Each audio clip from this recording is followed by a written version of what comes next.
Carmel de Flavignerot, près de Dijon, 5 sœurs se partagent le service de la cuisine et transmettent leur savoir-faire aux nouvelles.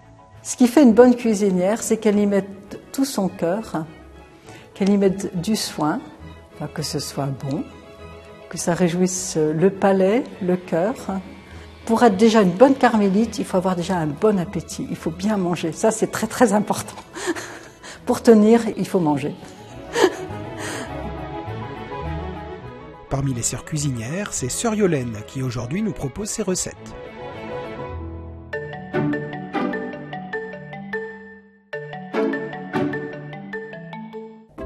Bonjour, bienvenue dans les cuisines du Carmel de Flavignerot. Je m'appelle sœur Yolène.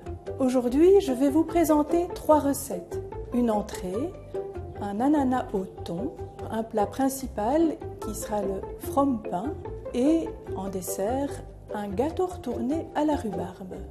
Pour cette première recette, je vais avoir besoin d'un ananas, de thon, d'une mayonnaise que j'ai préparée, de la tomate en concentré, un citron, éventuellement un peu de vinaigre et d'huile pour adapter l'assaisonnement du thon et pour la décoration, un bouquet de persil.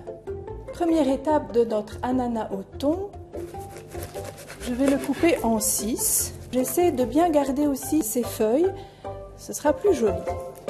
Cette recette, elle me vient de maman. Et puis cette recette est devenue un peu notre recette fétiche lorsque nous avions des invités à la maison.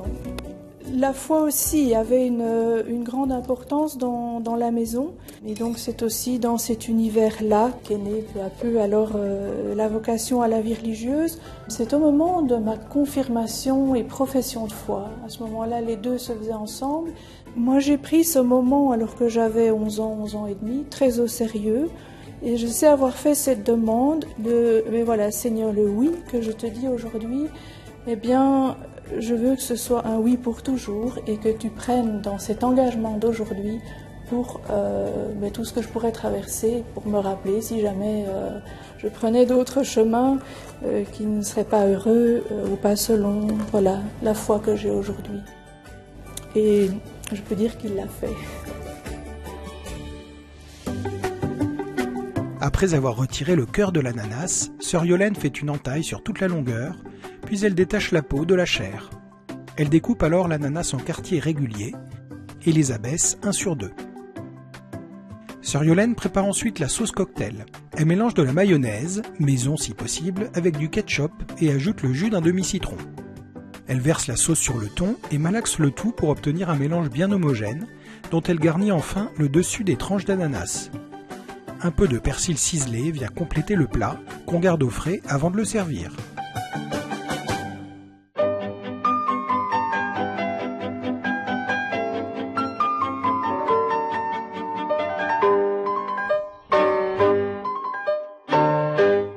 Deuxième recette de l'émission, le fromme-pain.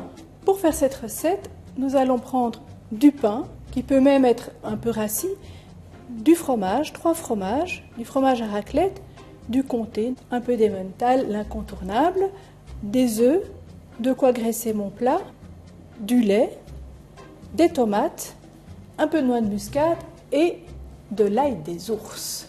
C'est une petite plante qui pousse dans les sous-bois de notre région. Alors le fromme-pain, c'est une sorte de gratin de pain perdu au fromage.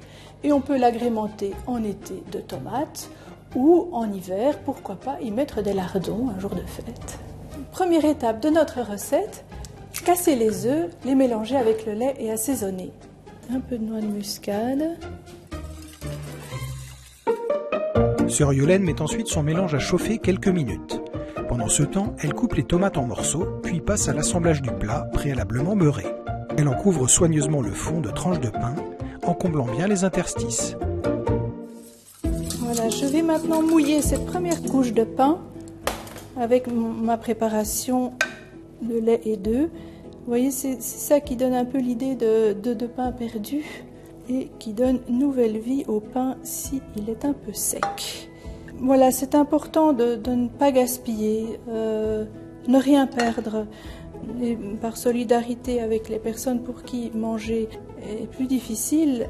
Et puis, je pense que L'idée de ne rien perdre, c'est savoir tirer parti de tout, de toute situation, de ne pas laisser passer simplement les choses, la vie entre ses doigts, mais de savoir s'arrêter, relever quelque chose qui est beau, qui semble modeste ou perdu, mais en fait, non, une vie peut jaillir de cela. Sœur Yolaine recouvre maintenant le fromage à raclette d'une couche de tomates, le saupoudre de comté, puis d'emmental râpé. La couche suivante est composée de tranches de pain tartinées d'ail des ours, sur laquelle elle verse le reste du mélange, les œufs. L'assemblage se termine par une couche de fromage râpé et de fromage à raclette, avant que le plat soit enfourné à 180 degrés pour 30 minutes de cuisson.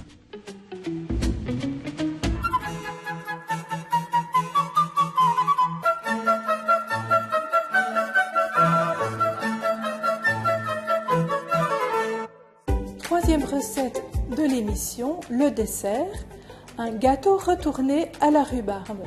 Alors pour ce gâteau, il me faut de la rhubarbe, j'aurai besoin de sucre et de beurre pour la garniture, et pour la pâte, du sucre, de la farine, des œufs, du beurre, un peu de lait, de la vanille qui va relever le goût et de la levure pour faire lever la pâte. Première étape de la recette, je vais couper ma rhubarbe en petits cubes.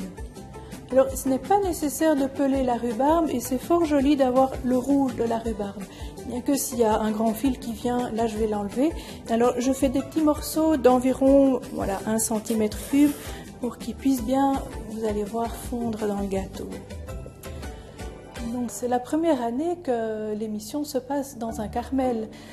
Alors l'origine du Carmel, comme le dit son nom, c'est la montagne du Mont Carmel où se trouvaient des ermites. Ils étaient ermites, mais en même temps, justement, frères. Ils passaient donc du temps en solitude et du temps en communauté.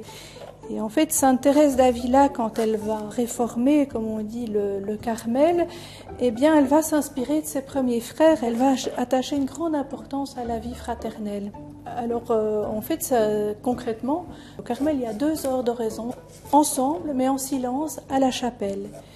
Et alors, ces heures de prière silencieuse, c'est vraiment le dialogue personnel avec son Dieu.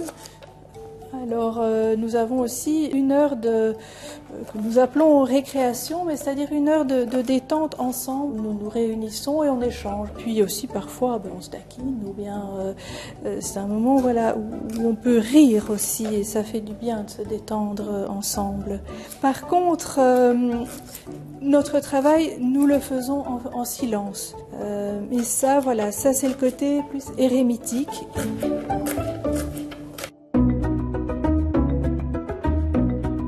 Une fois la rhubarbe coupée, Sœur Yolaine fait juste fondre du beurre et du sucre dans un moule à tarte, placé au four quelques minutes. Puis elle sort le plat, le recouvre de morceaux de rhubarbe et réserve. Sœur Yolaine s'attaque alors à l'appareil du gâteau. Elle commence par malaxer le beurre ramolli dans un saladier. Quand il a la texture d'une pommade, elle ajoute peu à peu et en remuant le sucre et les 3 œufs. Puis elle intègre la farine en remuant plus énergiquement. Vient ensuite le tour du lait, du sucre vanillé et en dernier lieu de la levure.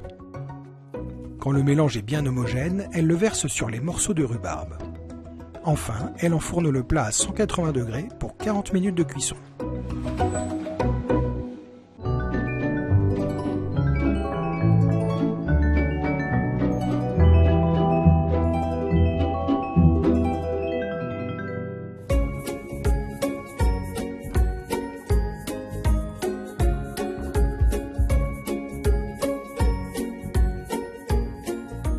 Voilà, notre menu est terminé. Nous avons en entrée l'ananas au thon, le froment-pain. Alors, c'est peut-être un peu roboratif en été, mais avec une bonne salade, et un jour où il ne fait pas trop chaud, c'est très bon. Et puis, le gâteau retourné à la rhubarbe. J'espère que vous aurez l'occasion de refaire ces recettes chez vous. Je vous souhaite un bel été. Et peut-être en profiterez-vous pour découvrir notre région, la Bourgogne-Franche-Comté. Et je vous souhaite bon appétit!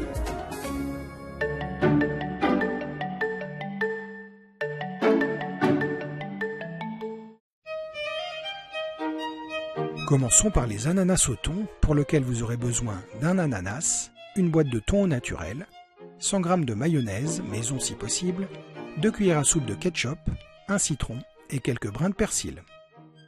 Coupez l'ananas en 6 en gardant les feuilles.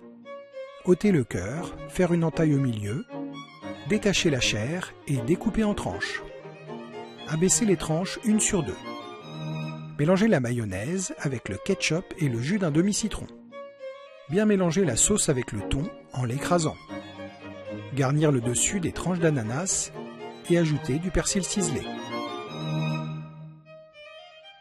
Passons au froment-pain à l'ail des ours qui nécessite une quinzaine de tranches de pain, qui peut être rassis, 400 g de fromage à raclette, 150 g de fromage râpé, comté emmental ou les deux, 3 tomates, de l'ail des ours en pesto ou de l'ail simple coupé en fines lamelles, 3 œufs, 40 centilitres de lait et de la noix de muscade. Mélangez dans une casserole le lait et les œufs, assaisonner et mettre à chauffer quelques minutes. Dans un plat beurré, déposez une première couche de pain jusque dans les interstices. Mouiller avec le mélange lait-œuf et couvrir d'une couche de fromage à raclette. Ajoutez les tomates coupées en dés et saupoudrez généreusement de fromage râpé. Tartinez le pain d'ail des ours, disposez les tranches sur le fromage. Versez le reste du mélange lait-œuf, couvrir de fromage à raclette et de fromage râpé. Enfournez à 180 degrés pour 30 minutes environ. Terminons par le gâteau retourné à la rhubarbe, pour lequel il vous faudra, pour la pâte, 100 g de beurre, 175 g de sucre, 3 œufs, 200 g de farine, un demi-verre de lait, un sachet de levure et un sachet de sucre vanillé. Pour la garniture, 500 g de rhubarbe coupée en dés, 75 g de beurre et 150 g de sucre. Dans un moule à tarte, disposez le beurre et le sucre de la garniture. Passez rapidement au four pour faire fondre le mélange, puis disposez les morceaux de rhubarbe coupés en dés. Réservez. Malaxez le beurre en pommade, y ajoutez le sucre et bien mélanger. Incorporez peu à peu les œufs entiers, la farine, le lait, le sucre vanillé et la levure. Une fois le mélange bien homogène, versez sur les morceaux de rhubarbe. Enfournez à 180 degrés pour 40 minutes. Lorsque le gâteau est cuit, le retournez sur un plat et le laissez se décoller tout seul, ce qui peut prendre quelques minutes. Votre menu est prêt, bon appétit!